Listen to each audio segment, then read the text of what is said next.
Hola, mi nombre es Raúl Velázquez y quiero invitarlos a recorrer conmigo un viaje por la historia reciente de nuestro país, Colombia. Un viaje que nos llevará desde la promulgación de la Constitución Política de 1991 hasta los grandes cambios y desafíos que hemos vivido en el siglo XXI.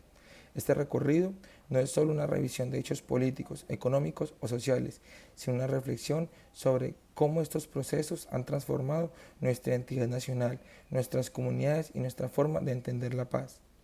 La historia contemporánea de Colombia empieza con un grito de esperanza, el movimiento de la séptima papeleta, nacido en 1990 gracias a la valentía y el compromiso de los jóvenes universitarios que soñaban con un país más democrático, más justo y más incluyente. Fue ese movimiento el que dio origen a la Constitución de 1991, una carta política que cambió profundamente la manera de concebir el Estado y la ciudadanía. Con ella, Colombia se reconoció como una nación pluralista, respetuosa de la diversidad étnica, cultural y religiosa, y se abrieron espacios para la participación ciudadana y la protección de los derechos humanos. Sin embargo, esa esperanza constitucional tuvo que convivir con una realidad compleja. A finales de los años 90, el país se enfrentaba uno de los momentos más difíciles de su historia reciente: el narcotráfico. Los enfrentamientos armados, los desplazamientos forzados y la pobreza rural eran parte de la vida cotidiana en muchas regiones del país. En medio de esta crisis surgió el Plan Colombia, firmado en el año 2000 como una alianza entre el gobierno colombiano y los Estados Unidos. Su objetivo principal era combatir el narcotráfico y fortalecer las instituciones del Estado. Pero en la práctica también significó un aumento de la presencia militar, la erradicación forzada de los cultivos ilícitos y las graves afectaciones ambientales y sociales, sobre todo en las zonas rurales. Durante esos primeros años del siglo XXI, la sociedad colombiana empezó a preguntarse: ¿podemos alcanzar la paz solo con la fuerza de las armas? ¿O necesitamos también justicia, equidad y oportunidades? Estas preguntas dieron origen a nuevas reflexiones sobre el papel del Estado, la distribución de la tierra, la desigualdad y la participación ciudadana. Como señala Bernadette y Ocampo en 2014, la tierra sigue siendo el corazón de nuestro conflicto, y sin una reforma agraria que repare las desigualdades históricas, la paz no podrá consolidarse. Así, el inicio del nuevo milenio fue una época de contradicciones. Mientras el país avanzaba en su apertura económica y se conectaba con el mundo globalizado, también se enfrentaba los retos de la violencia, la exclusión y la búsqueda de un modelo de desarrollo que realmente beneficiara a todos. Fue una etapa donde la esperanza y la incertidumbre convivieron, donde los sueños de paz empezaron a construirse paso a paso, no solo desde los grandes discursos políticos, sino también desde las comunidades, los movimientos sociales y las resistencias locales que se negaban a rendirse ante la guerra. Después de la Constitución del 91, Colombia inició un nuevo siglo con muchas esperanzas, pero también con enormes desafíos. Las promesas de la nueva Carta Política, como la participación ciudadana, la descentralización del poder y la defensa de los derechos humanos, comenzaron a enfrentarse a una realidad marcada por el conflicto armado, la pobreza y la desigualdad social. En el año 2000 llegó al poder Álvaro Uribe Vélez, quien implementó la llamada Política de Seguridad Democrática. Según el investigador Francisco Leal, esta política tuvo como objetivo recuperar el control del territorio y debilitar militarmente a los grupos armados ilegales. Sin duda, durante 2 años se redujeron los secuestros y los ataques de las guerrillas, pero el costo fue alto. El país vivió un proceso de militarización profunda, donde muchas veces los derechos humanos quedaron relegados, los llamados falsos positivos. Los desplazamientos y la persecución a la oposición dejaron en evidencia que la seguridad no puede construirse únicamente con armas, sino con justicia social y con confianza institucional. A la par de esto, Colombia comenzó a abrirse al mundo con una política económica liberal, firmando tratados de libre comercio y promoviendo la inversión extranjera. Sin embargo, esos acuerdos beneficiaron sobre todo a los sectores empresariales y urbanos, mientras el campo siguió en el abandono. Tal como plantean Verdaguer y Ocampo, el acceso a la tierra y el desarrollo rural siguen siendo condiciones fundamentales para lograr una paz real. En muchas regiones, la tierra continúa concentrada en pocas manos y miles de campesinos carecen de títulos de propiedad o acceso a créditos y mercados. Por eso, más que un tema económico, la tierra se convirtió en un símbolo de la justicia pendiente en Colombia.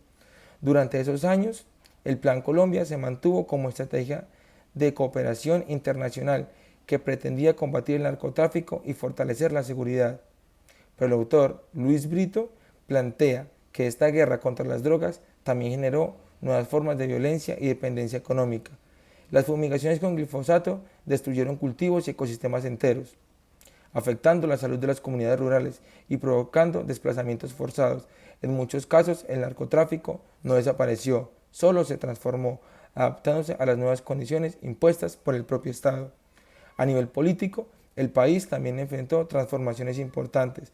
Tras la reelección de Uribe en el 2016, emergieron nuevos partidos y movimientos sociales, algunos de ellos de corte progresista o de izquierda. Fue el reflejo de una ciudadanía que comenzaba a exigir cambios estructurales, cansada de la violencia y de la corrupción. Durante los gobiernos siguientes, el país inició un proceso de diálogos con las FARC que culminó en el 2016 con la firma del acuerdo de paz bajo la presidencia de Juan Manuel Santos. El académico José Darío Rodríguez resalta que este fue uno de los hechos más significativos del siglo XXI, un intento por cerrar más de 5 décadas de guerra interna. El acuerdo contempló temas fundamentales como la restitución de tierras, la participación de política de excombatientes y la sustitución de cultivos ilícitos y la reparación de víctimas. No obstante, su implementación ha sido lenta y desigual. En muchas zonas rurales aún persiste la violencia, la presencia de grupos armados y el asesinato de líderes sociales. En medio de estos procesos, Rafael Graza propone un enfoque más cercano al territorio, el de las infraestructuras de paz. Estas son redes locales, institucionales, comunitarias y mecanismos de diálogo que permiten resolver conflictos sin recurrir a la violencia. En regiones históricamente olvidadas, como el Caquetá o el Catatumbo, la construcción de infraestructuras se ha convertido en una herramienta para que la gente recupere la voz, la confianza y la capacidad de decidir sobre su propio futuro. En paralelo, otro debate tomó fuerza: el papel de las mujeres en la política y la construcción de paz. La investigadora Ana Bernal analiza cómo las mujeres colombianas han enfrentado grandes barreras para participar en espacios de decisión. A pesar de las leyes de cuotas y los avances en equidad de género, las elecciones de 2018 mostraron que, aunque hay más mujeres visibles en la política, todavía persiste la discriminación y falta de oportunidades reales. Sin embargo, también es cierto que las mujeres han sido protagonistas de la paz, lideran organizaciones de víctimas, movimientos sociales y procesos comunitarios. Han enseñado que la reconciliación empieza desde la empatía y la justicia, no desde la imposición. Ese es un punto que me parece importante resaltar, como todos estos procesos políticos, económicos y sociales se cruzan en el mismo eje: la búsqueda de la paz y la justicia territorial. La paz no se puede entender como un evento firmado en La Habana, sino como un proceso continuo que debe nacer de las comunidades, fortalecerse en educación y participar en el desarrollo, y sostenerse con oportunidades reales para todos los sectores del país. Después de analizar todo este recorrido histórico, político y social, llego a la conclusión que el siglo XXI en Colombia ha sido un tiempo de grandes contradicciones. Por un lado, hemos avanzado en el reconocimiento de los derechos, en la ampliación de la participación ciudadana y en la búsqueda de la paz. Pero, por otro, seguimos arrastrando las desigualdades, la pobreza y la falta de presencia estatal en muchos territorios. Como observo en mi entorno, en la vereda Blanca, en el municipio de Milán, en el departamento del Caquetá, encuentro el reflejo de muchos de los problemas y esperanzas que se mencionan en estos procesos nacionales. Aquí durante años la gente vivió en medio de conflicto armado y todavía se sienten huellas del miedo, la desconfianza y el abandono institucional. Muchos campesinos tuvieron que desplazarse o depender de la hoja de coca como una única alternativa económica. Hoy, poco a poco, hemos empezado a construir un camino diferente. La comunidad ha reemplazado los cultivos ilícitos por actividades más sostenibles, como la ganadería, la producción de leche y queso, y algunos pequeños emprendimientos familiares. Pero este proceso no ha sido fácil. La falta de acompañamiento técnico, la ausencia de vías adecuadas y el escaso apoyo estatal hacen que el progreso avance con lentitud. Al mirar esta realidad, entiendo mejor lo que plantea Rafael Graza cuando habla de las infraestructuras de paz.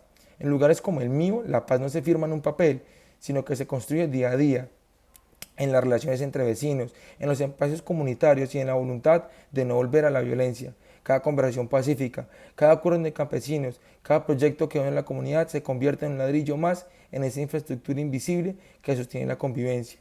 También pienso en lo que señala Bernabé Ocampo: la tierra sigue siendo el eje de todo. En mi territorio la propiedad y el acceso a tierra todavía son temas sensibles. Hay familias que trabajan en parcelas prestadas o que no tienen títulos, lo que limita el acceso a créditos y programas estatales. Resolver este problema no es solo cuestión económica, sino también de dignidad, justicia y operación. Otro aspecto fundamental ha sido el papel de las mujeres rurales, tal como dice Ana Bernal. Su participación política y social ha sido motor de cambio. En mi comunidad las mujeres han tomado iniciativas en juntas de acción comunal, proyectos productivos y actividades educativas. Ellas representan la fuerza silenciosa que mantiene unida a la comunidad, que enseña valores y que trabaja por el bienestar colectivo, muchas veces sin reconocimiento. Por su parte, Luis Brito nos recuerda que la guerra contra las drogas no puede seguir tratándose únicamente desde la represión.